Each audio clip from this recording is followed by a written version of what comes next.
Avant la réunion avec le staff de l'ITUE, M. Artem Seliagodji Aomezounou a reçu une délégation de la Commission électorale nationale indépendante.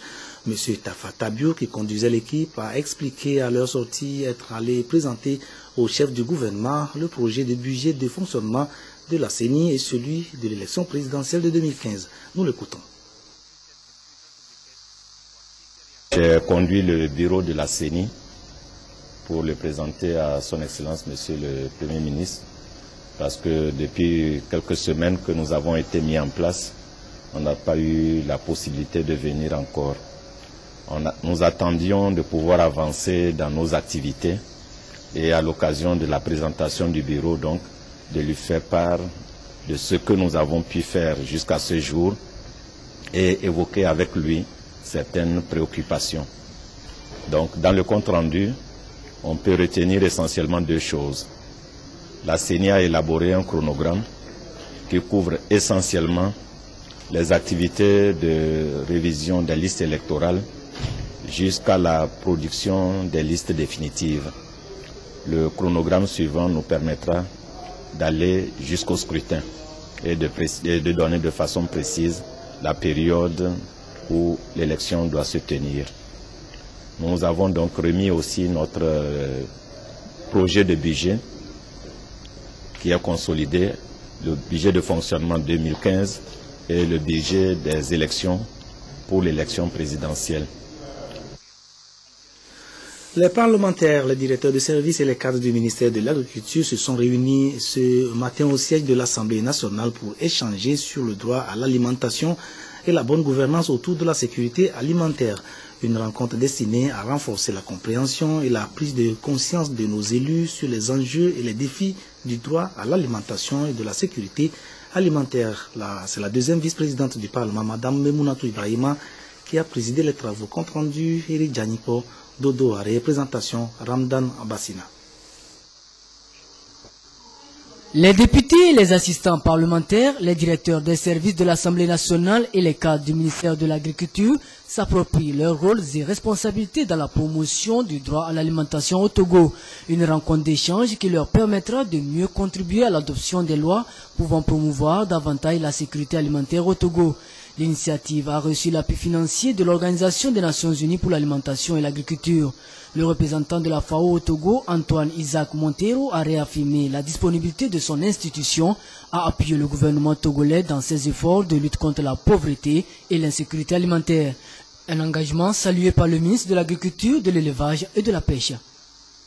Le droit à l'alimentation vise à créer un effet multiplicateur en motivant l'ensemble des parties prenantes à soutenir les actions de défense des droits humains et à promouvoir l'alimentation pour tous comme droit universel. Pour y parvenir, nous avons sollicité l'expertise du système des Nations Unies et plus particulièrement celle de la FAO et du HCDH pour animer cet atelier de partage de connaissances sur le droit à l'alimentation. Pour la deuxième vice-présidente de l'Assemblée nationale, les députés sont mieux imprégnés des textes relatifs à la lutte contre la faim. C'est donc pour nous une obligation, non seulement de respecter le droit à l'alimentation, mais aussi de le protéger et de le promouvoir dans notre pays. C'est pourquoi l'activité qui nous réunit aujourd'hui est capitale et sera l'occasion pour nous de partager nos connaissances sur le droit à l'alimentation et la gouvernance autour de la sécurité alimentaire avec les spécialistes du domaine. Les parlementaires et leurs assistants vont donc mieux maîtriser les mécanismes internationaux, sous-régionaux et nationaux en matière de droits économiques, sociaux et culturels pour le bien-être des populations. Le week-end passé, le ministre de l'Agriculture, de l'Élevage et de la Pêche était sur les bords du lac Nangbito. Le colonel Urokura Gadazi est allé procéder à l'ouverture officielle de la saison de pêche sur le lac.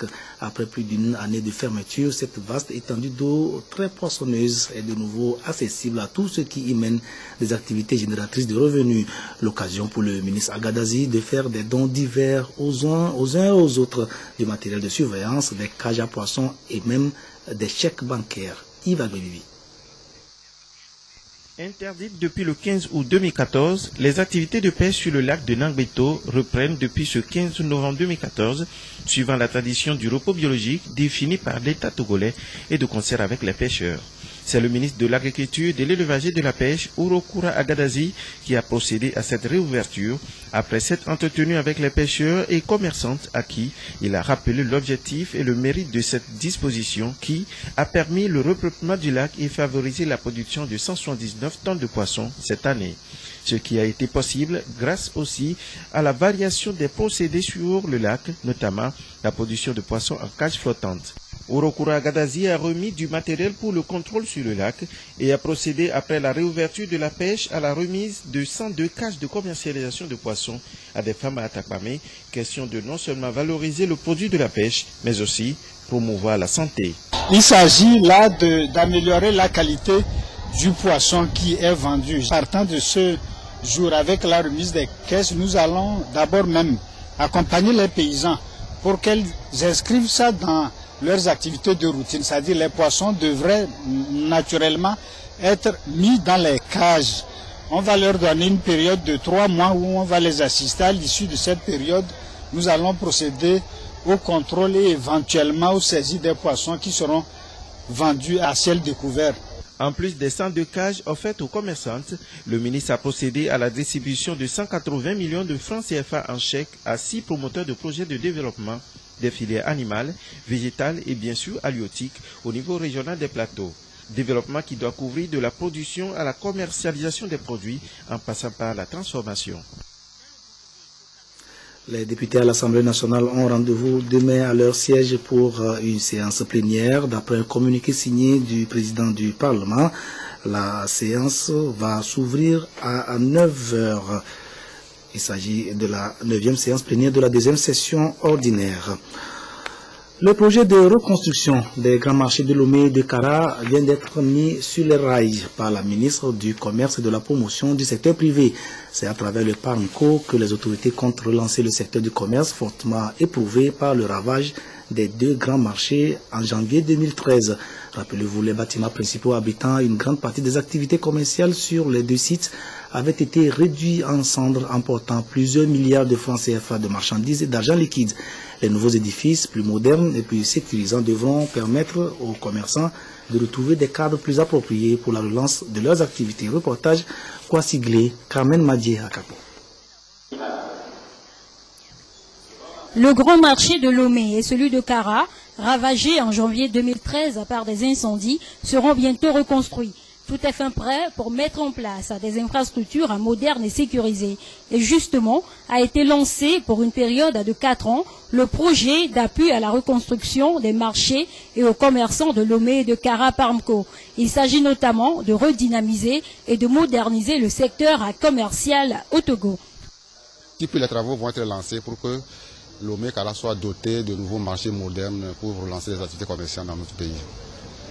Financé à environ 10 milliards de francs CFA par des partenaires techniques et financiers, principalement la Banque africaine de développement BAD.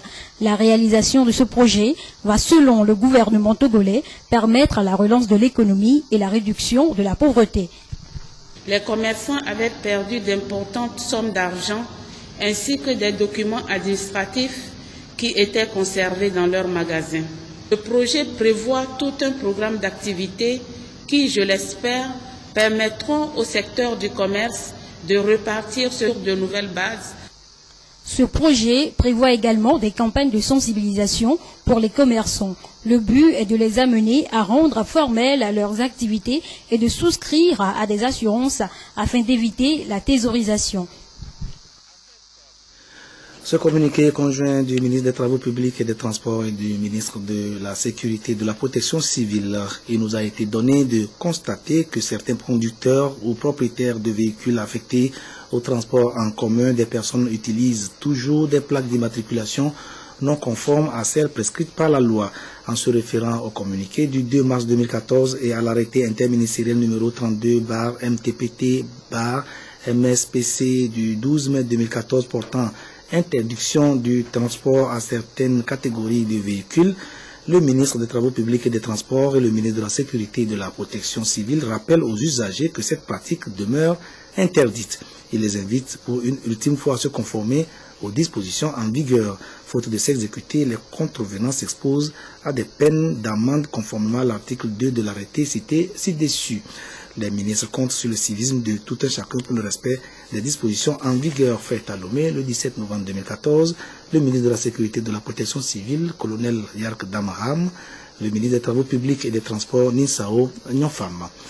Les acteurs du secteur de l'eau du Togo et du Bénin sont en réunion à Lomé. Leur réflexion porte sur les lignes directrices de la CEDEAO pour le développement des infrastructures hydrauliques. La rencontre se situe dans le cadre du partenariat pour la gouvernance environnementale. Le reportage Florence Kouepasé, Albertine Yakin.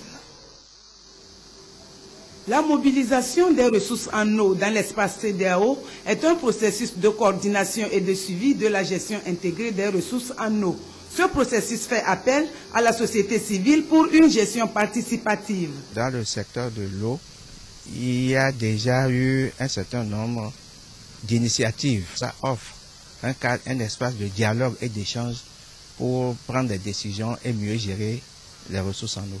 Construire un barrage, par exemple, un grand barrage de l'ouest, ils seront bien impliqués, ils seront sensibilisés, ils vont savoir le sort qui leur est réservé, leurs terres qui seront peut-être utilisées pour construire les barrages, qu'est-ce qu'ils vont devenir, où on va les déplacer, qu'est-ce qu'on va faire d'eux, tout ça ils seront bien au courant. Et c'est ça l'objectif en fait de cet atelier. Le ministre de l'équipement rural se réjouit du partenariat Togo-Bénin, un partenariat appelé à relever les défis liés au développement des projets d'infrastructures hydrauliques.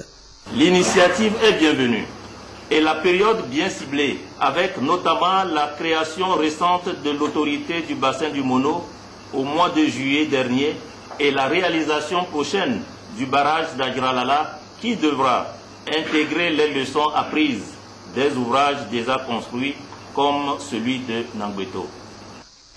La dissémination et l'appropriation des lignes directrices de la CEDEAO pour le développement d'infrastructures hydrauliques permettront aux acteurs à tous les niveaux de redéfinir de nouvelles stratégies et des actions d'intégration régionale du secteur de l'eau.